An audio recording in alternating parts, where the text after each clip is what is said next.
China's having problems, which will lead to more political situations. I guess China's been not a good market in 2023 because it had the virus and it had various and sundry things, had the housing collapse. I guess the housing collapse in China is certainly a notable event. The Chinese have had a huge property bubble for a long time. Beijing tried to stop it before. Whoever stopped it now, it stopped. And that's significant. The U.S. printed staggering amounts of money. The central bank in Washington, I don't think any central bank has ever printed as much as they did. So, of course, things feel good right now. Well, the Japanese also have printed staggering amounts of money, probably more than they ever have before. So between Japan and America printing a lot of money, those are two gigantic economies with a lot of money being printed, a lot of people having a good time. Nearly always the year before an election in the U.S. is a good year in the stock market. I already see some of the warning signs. You see some stocks go up every day. The list is getting narrower and narrower. You have new people coming into the market who've never been in the market before. They think it's easy. They tell all their friends they've discovered this new thing called the stock market and it's easy to make money. We've seen this movie before. This is not my first rodeo. I don't know about a hard landing or soft landing. It's been the longest period in American history without an economic problem. So maybe we're never going to have economic problems again. The politicians in Washington say they've solved all our problems. Well, if you believe them, everything's great. I happen to have read a little bit of history, and I know that's never been the case, so I'm worried. I'm not short. I'm not selling short or anything yet. I've cut back enormously, but I'm not shorting, not yet. Often, at the end, there's a blow-off, and things are really crazy. In 1999, I guess it was, the market doubled in 6 months or something in that blow-off. So we've had blow-offs before. They can be extremely profitable or unprofitable if you're on the wrong side. I am waiting in case there is a blow-off, and I hope I'm smart enough to short it if it happens. I wouldn't own bonds anywhere in 2023. Bond market's certainly a bubble. The cheapest asset that I can see in 2023 is commodities. Silver is down 60% from its all-time high, etc. But most assets, bonds are a bubble. Property in many countries is a bubble. Stocks are forming, getting ready for a bubble. No, I don't see any cheap asset classes except commodities. The main worry as I look out the window and look at the world, I see that more and more people are getting angry with each other, and that often leads to war, trade war, if nothing else. Trade wars are bad enough. Nobody wins trade wars, but they sometimes lead to shooting wars, and certainly nobody wins shooting wars, but they certainly do enormous damage when they occur. Agriculture is very depressed, and there are many fundamental problems, and have been fundamental problems in agriculture, which usually leads to change. So if I were looking at any specific area, I would get out a list of the agricultural commodities and start looking for opportunities. That's where I see the best opportunity. Gold's at an all-time high. I'm not the only one who knows that.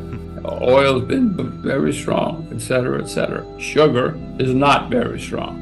I own gold, I own silver, I own precious metals. I have for many years. They're in the closet. Everybody should have some silver and gold under the bed, because if there's a problem, like all of us peasants know, when there's a serious catastrophe, you better have some gold and silver in the closet. So I do. But am I running out and buying gold or silver now? No, I'm mainly watching, because I certainly own enough of both of those. But everybody should have some gold and silver. Let's say, if a crisis comes, you want to have gold and silver.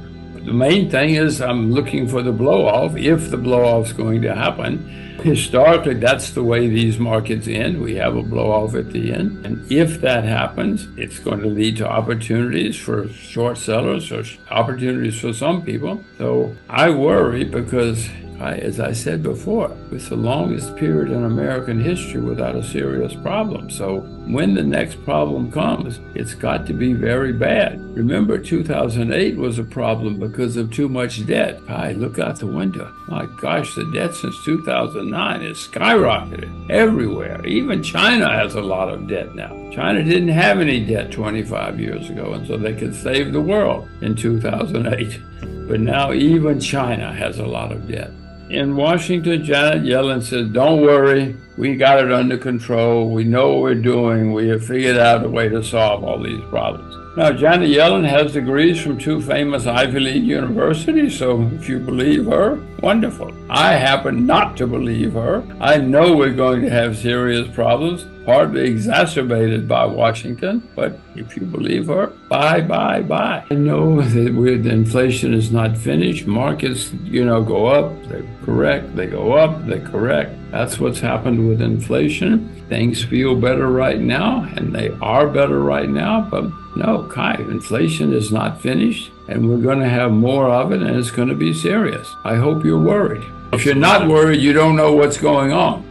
Money printing has always led to, many things lead to inflation, but especially money printing, and there's been staggering amounts of money printing in the last several months, years in fact. So it's got to be very bad next time.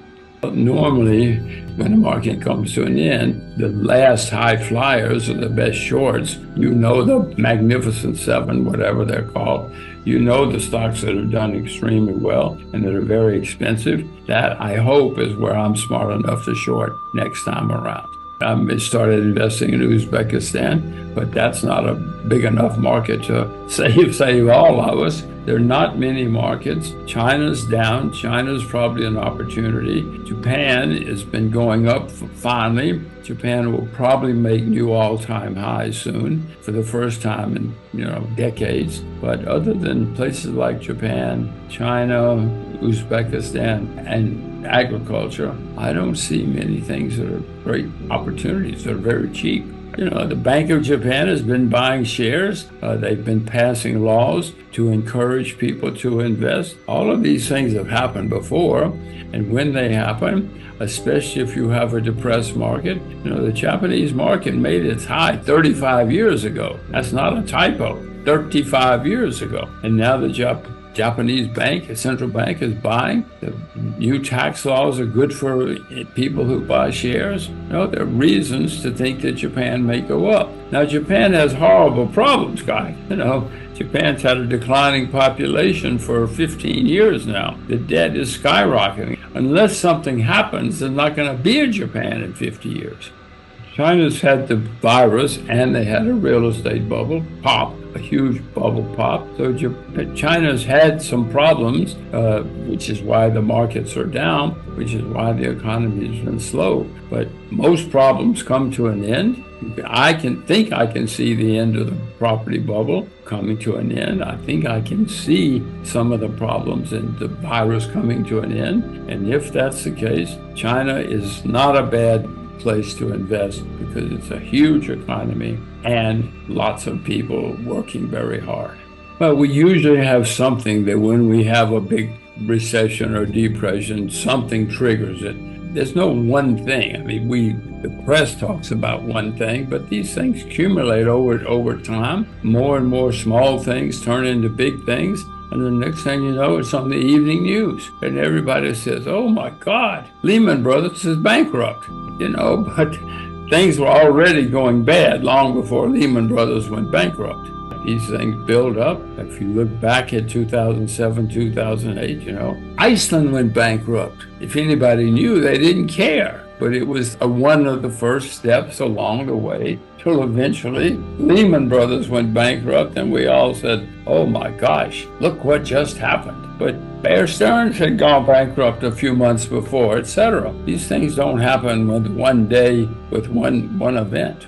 As I look out the window here, I don't see anything. I don't see stocks anywhere except a couple of countries I mentioned. I don't see bonds. I see bonds. I know bonds are a bubble. I don't see property. I guess there's some great property opportunities somewhere, but they're not widespread across the board. I wish I could see something. I'd like to look out the window and find something great. But unfortunately, out my window, I don't see these things right now. I'm looking. I certainly would like to find, but I cannot put all my money in Uzbekistan or agriculture.